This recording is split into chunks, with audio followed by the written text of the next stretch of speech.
Hello friends, welcome to my YouTube channel Unity_31। मैं आपको BSc horticulture and forestry के लिए मैथमेटिक्स बेसिक मैथमेटिक 1 पार्ट 1 जो है उसके कुछ चैप्टर्स करवाऊंगी।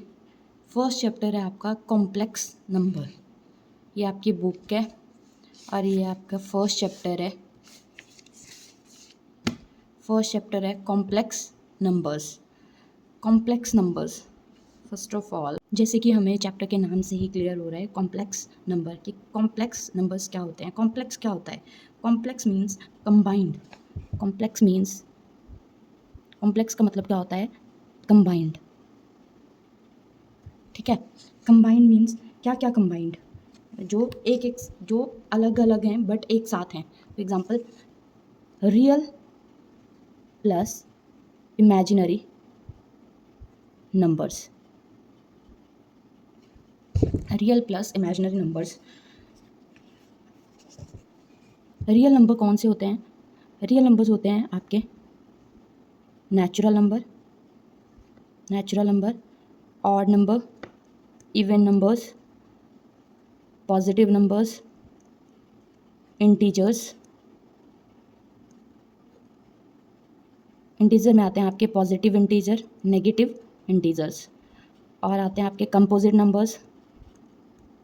नंबर्स, और साथ में आते हैं आपके प्राइम नंबर्स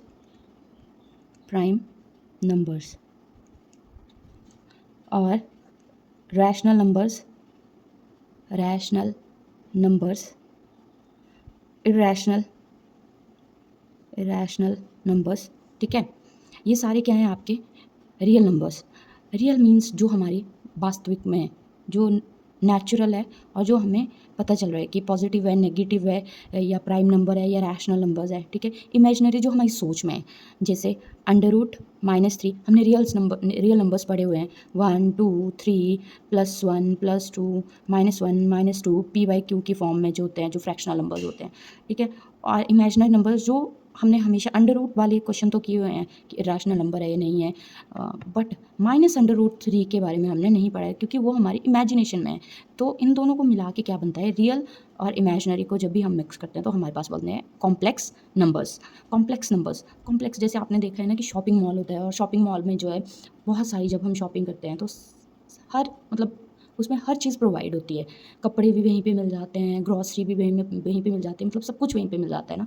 तो वैसे ही कॉम्प्लेक्स नंबर्स होते हैं जब हम कंबाइन करके लेते हैं किनको, रियल और इमेजिनरी नंबर्स को। ये एक छोटा सा इंट्रो था कॉम्प्लेक्स नंबर के बारे में। अब हम इसके क्वेश्चन सॉल्व करेंगे। सबसे पहले हमारे पास क्वेश्चन है, prove that √3 is not a rational number. ठीक है, हमें प्रूव करना है कि √3 जो है वो रैशनल नंबर नहीं है, वो क्या है? एक इरेशनल नंबर है। तो हम सबसे पहले जो है वो क्या करेंगे, सपोज करेंगे कि ये एक रैशनल नंबर है। Let us suppose that √3 is a, क्या है ये? Rational number. ओके, फिर लिखेंगे देयरफॉर √3 को कैसे लिखते हैं? p/q की फॉर्म में। इसको इक्वेशन 1 लिख देंगे। Squaring equation 1 on both side, दोनों साइड अगर हम स्क्वेयर करेंगे इक्वेशन 1 को, √3 का square equal to p/q square. ठीक है, वेयर हम लिखेंगे वेयर p और q क्या होने चाहिए आपके?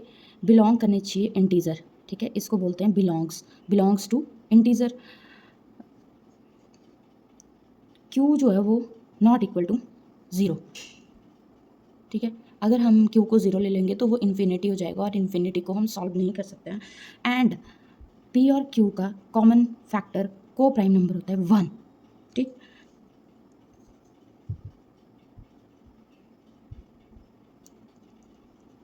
सो स्क्वेयरिंग की है इसकी, तो क्या आ गया? 3 अंडर रूट का जब स्क्वायर करते हैं तो 3 आ जाता है। ठीक है, और p² स्क्वायर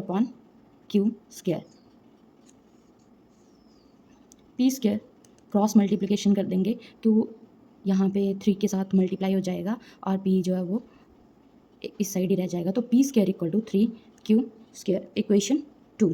ठीक है, नाउ 3 इज़ अ, अब हम बोलेंगे कि 3 जो है वो फैक्टर है, factor of right hand side, right hand side. देखो राइट हैंड साइड का वो क्या है, 3 जो है वो फैक्टर है ऑफ इक्वेशन, कौन सी इक्वेशन का, इक्वेशन सेकंड का। देयरफॉर तो 3/p², इसको कैसे लिख देंगे, 3/p, ठीक है। लेट p को हम मान लेंगे कि p क्या है, 3k है, where k belongs to integer, k जो है वो बिलोंग कर रहा है इंटीजर को।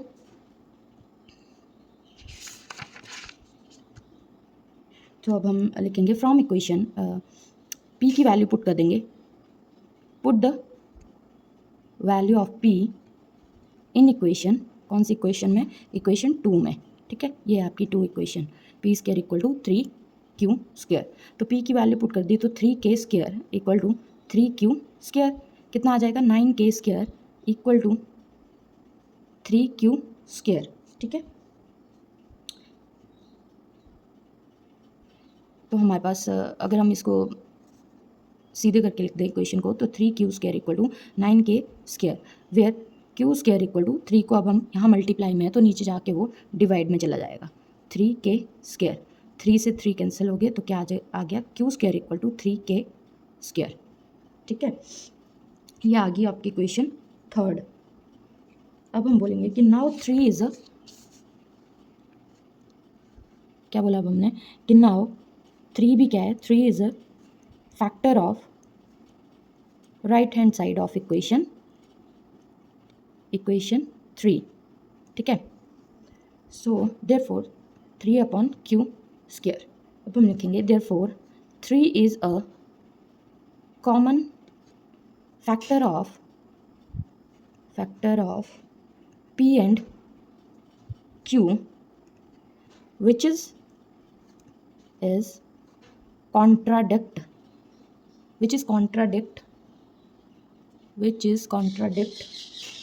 the result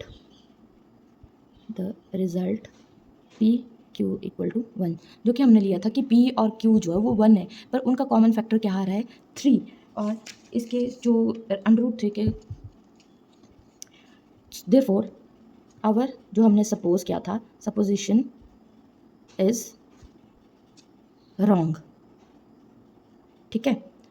so therefore √3 is not a rational number, ठीक। तो स्टूडेंट्स ये था आपका क्वेश्चन कि √3 जो है वो आपका रैशनल नंबर है या नहीं है, ये बताना है आपने। तो हम सबसे पहले सपोज करेंगे √3 जो है वो रैशनल नंबर है, फिर √3 को इक्वल टू p/q की फॉर्म में लिख देंगे, फिर हम लिख देंगे कि where p and q belongs to integer, और q जो है वो 0 नहीं हो सकता है, एंड p और q जो है उसका फैक्टर होता है 1। स्क्वेयरिंग करेंगे इक्वेशन 1 की बोथ साइड, √3 का स्क्वायर करेंगे, p/q का स्क्वायर करेंगे, तो हमारे पास p² की वैल्यू आ जाएगी 3q², इक्वेशन 2। फिर हम बोलेंगे कि 3 जो है वो फैक्टर है राइट हैंड साइड इक्वेशन का, सो 3/p² को p को हम मान लेंगे कि ये क्या है, 3k, तो हम सेकंड इक्वेशन में पुट कर देंगे इसको, फिर हमारे पास q की वैल्यू आ जाएगी, और q की वैल्यू भी क्या आ जाएगी, q is equal to 3k²। Now हम बोलेंगे कि 3 जो है वो फैक्टर है q का, ठीक है। तो अब क्या आया, देखो दोनों में 3 जो है वो कॉमन आया, वेयर एज जो हमारा रिजल्ट था कि p और q जो है उसका को प्राइम नंबर क्या आते हैं 1, तो वो हमारे इसको कॉन्ट्राडिक्ट कर रही है जो हमने सपोज की थी, ठीक है। जो हमने सपोज की थी, our supposition is wrong, so therefore √3 is not a rational number. Next question है आपके,